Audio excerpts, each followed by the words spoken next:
ang local newspaper, pakunti ng pakunti. Darating ang oras, wala ng newspaper.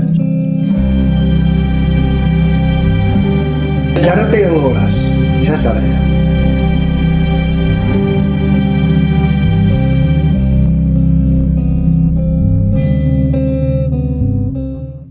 My first issue was June 26, 1999. 1999. So, Nag-umpisa ko, may layout artist ako. Pero nag-umpisa talaga ako mag-isa. Ako nagpo-fold, ako nagpupundala sa imprenta, nag-deliver. nagdi-deliver. May consultant lang ako, editorial consultant. And then, dinadala ko sa layout artist na ako. May pumupunta dito, layout artist. Before, nag-stay ako sa dito lang sa Bicycle Center. Doon po sa may Old Albay yan. Albay Center ng mga cubicles. Apat kami, tatlo kami newspaper. Ngayon, wala na yung tatlo. Ako na lang isa. Ikaw na, nagsara na. Nag-survive ako, nakasurvive. Nakasurvive ka na din. Kasi hindi biro magpalabas ng newspaper. Oo. Is this a family business po, sir? Bicol Yung Regional? father ko talaga, Bicol Chronicle. Siya founder na. Hanggang ngayon po nag-survive ang Bicol Chronicle. Oo, nandiyan. 1963 yun, May 1963. Tinutulungan ko yung kapatid ko. So after 1999, sir, may mga naging katuwang na kayo? Like, sino po yung mga taong tumulong sa inyo? Meron din, may messenger ako, may secretary sa opisina, yun lang. Yung sa printing side, on call naman yung mga tao ko. Yung stripper, kaya noon wala pang computer to plate. Opo. Wala pang CTP, kwan na manual. Then meron may computer na. May computer na. Nagli-layout sa computer. Kaso hindi computer to plate na parehas ngayon. After layout, diretso sa Manila. Opo. I-CCTV yun, computer to plate. Opo. Papadala nila dito plate na. Isa-salpak na lang sa makina. Sa makina. Scripting, ang scripting, yung ipiprint sa computer, yung bond paper, idudugtong-dugtong.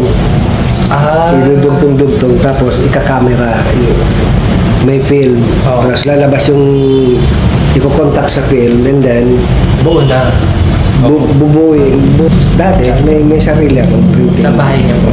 May sarili Printing akong press. offset printer. Printer.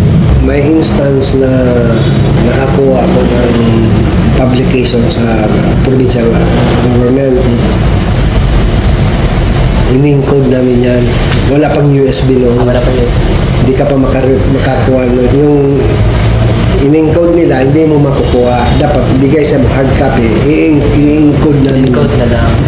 Katulong ko yung mga anak ko mag-proofread. 24 hours na wala pang tulog kasi magpiprint kami. Sino pa mga writer nyo dito? Like, Ngayon may tulang ng writers na yun.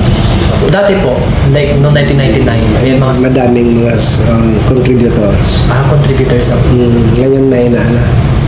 Pero minsan sir, ngayon kumukuha na lang kayo sa national. Sa PNA, nagpaalam naman ako sa PNA, Philippine News Agency. Paano sir yung tawag dito, editorial policies nyo? May editorial policies ko ba akong dinadjust since 1999? Noon, sinecheck ko yung sinasubmit nilang editorial. Ngayon, wala na nga kami editorial na opinion na bilago na. Naapektuhan si Papa mo sir katong nag-martial law? Shutdown. Nag-shutdown talaga? Bicol Chronicle, yan. Pinahinto yan ng mga militar. Tapos, ang alam ko, pumunta silang Malacanang. Ano ginawa ng Chronicle? Doon ka magkukuhan. Nag-hihingi ka ng permiso na magpapublish. Dati talaga sir, weekly talaga yung pag-publish? Weekly talaga yun. Hindi yung plinano na daily? Ay hindi, mas magastos. Mas magastos. Kulang sa tao. Opo. Ang overhead mo malaki. Pag nag-daily ka, malaki ang overhead mo. Kulang naman ang advertiser. Opo. Nagre-rely kami sa mga notices lang.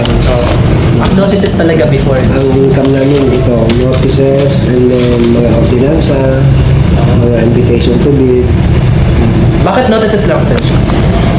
Kulang ang advertiser, walang may nag-end.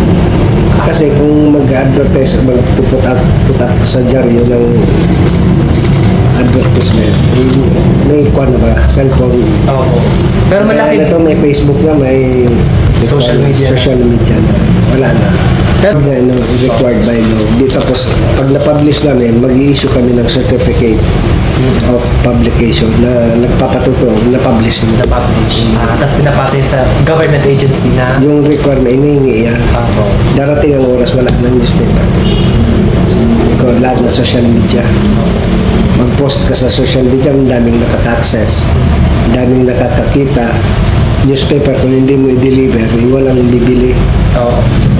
Ngayon sir na very ginagamit na ang social media, gaano ito nakaka-apekto sa Apektado talaga.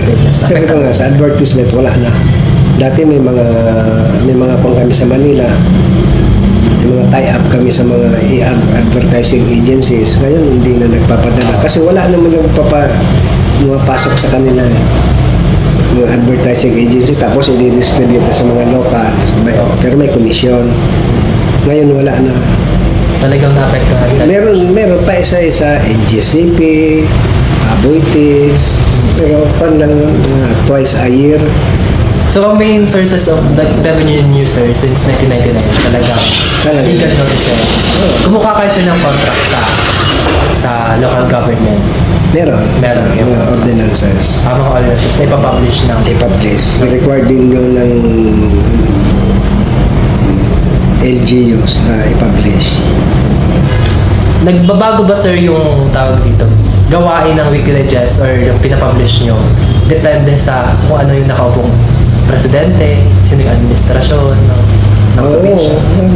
Kasi ngayon, kung sa isang LGU, pinalitan yung vice mayor, siyempre mag-PPR ka na naman, makikiusap ka naman na kung pwede. Suyuin mo na naman. Susuyuin mo na naman. Parehas ngayon na 25? Kasi talang ibang vice mayor, so nakaupo, mga bago na. Tapos may walk-in ako. May walk-in. May walk-in. Private individuals. Gaya ng ano sir? Mga anong klaseng individuals? Thank you po. Thank you po. May mga walk-in kami, clients. Anong Parehas na. para sa Pero LCC. LCC. Zero. Anong klaseng notice nila sir? LCC, yung hiring ng personnel. Na-curious ako sir, kung may background ba kayo sa journalism? Wala. Ano yung naging parang As in, momentum? wala. Nasa Kasi- marketing side ako. Marketing Hindi side naman ka. talaga ako publisher, editor. Oh. Nasa marketing side. Meron din, nagtrabaho ako sa Bicol Chronicle doon, sa father ko. Sa father. Si father mo po, journalist po siya. Journalist. Anong name po sir ng father mo? Antonio S. Gonzalez. Publisher siya. Publisher siya. Talagang journalist ang Nakatutok talaga siya. Sa business side kasi, Publishing agency. kailangan sa newspaper, sa business side kasi para may pumasok ng income. Tinanong ko kayo kung ano yung naging rason nyo kung bakit turning point kung bakit nyo pinutap yung Big Regional League Digest. Bakit sinasagot nyo? Kasi gusto kong baguhin ang lipunan. Wala ba kayong ganun, sir? Like, Wala. contribution. Iba na kasi ngayon. Iba ngayon. Ang ibang... Pero noon, sir, noon. Ano yung, noon, like, very income lang talaga. income talaga. Hindi kayo yung idealistic na tao. I know. Tapos, Kasi kung walang business, hindi magsusurvive ang newspaper. Kung saan ka kukuha ng pambayad sa imprenta, ang printing cost ngayon, mahal na. Ang newsprint paper ngayon, mahal na. Yung tinta, yung ink, mahal. Taas ng taas, hindi naman nagro-roll back. Ang kuwan ko lang, sa circulation, kuwan talaga ako. Gusto ko talaga ma-circulate ang newspaper. Gusto ko talaga, kahit hindi mabili, pamigay na lang. Pamigay mo na lang para at least visible ang newspaper mo sa labas. bigla ba kayo nun, sir, nung nag-boom ang social media? Hindi naman. Social Expected naman yan. Na-expect niya. Kasi, Maybe yung sure naisipan mo shift sa digital. Hindi na. Kasi nagtanong-tanong din ako, magme-maintain ka daw ng tao pag nag-shift ka sa social media manager na tinatawag. Yan. Dagdag na naman sa pasuldo. Noon, mahirap din. Kung minsan nga, kulang ang pangsweldo, utang muna. Oo. Marami din magtatangkilik sa Yung Bicol dami nagtatanong kung may kwan kami. Anong tawag niyan? website. Oo. Kung wala. Nagulat ka din sa there, sir? Or na mag-shift talaga? Para bala ko na nga isara. May naisip nyo din yan, sir? Isarado na. 63 na ako.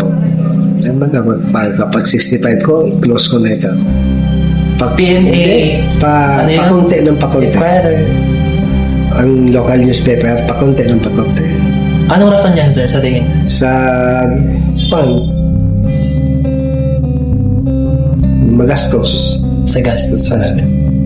Pakunti ng newspaper, local newspaper. Darating ang oras, isasara yan. May sumunod ba, sir, sa mga anak niyo sa ganitong trabaho? May gustong isa pero wala na sa abroad. At sa ulo? Pero tanggap niyo naman yun, sir. Tangkap ko.